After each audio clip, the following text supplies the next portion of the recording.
हो दिन दुरा रात चौका तरक्की कर आगे का बात हमारे प्रदेश अध्यक्ष जी बोलेंगे, लेकिन कहना हो कि अरे अब बोलाई दुनिया ये भैया बोलाई दुनिया। ये मैं नहीं बोल रहा हूँ साथियों,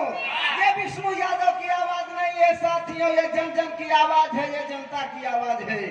क्या आवाज है माननीय अध्यक्ष जी, कहना चाहूंगा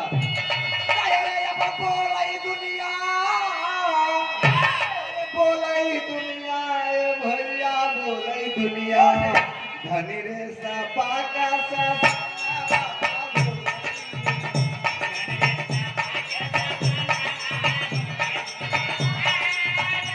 अरे जिला समाजवादी शेर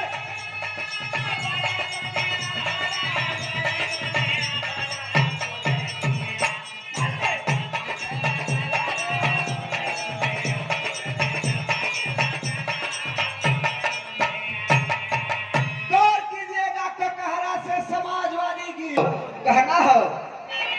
कि चालू लोग किए चापलूसी और बिगड़त सब ही कयब भूसी कद सवा पे जाइबे मानवा बोलाई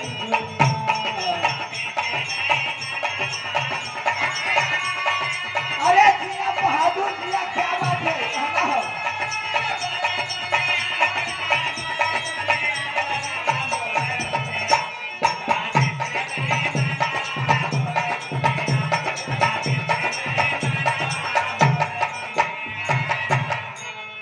लेकिन एक लाइन और कहना चाहूंगा साथियों,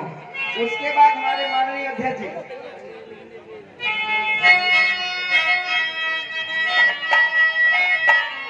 और ये आवाज कहने से ना कभी किसी से डरा हुआ माननीय प्रदेश जी का आदेश है और आज भी डरूंगा नहीं किसी से। और सीने पे गोली भी लग जाए तो इस बात को विष्णु यादव को परवाह नहीं होगा साथियों। क्या कहना चाहूंगा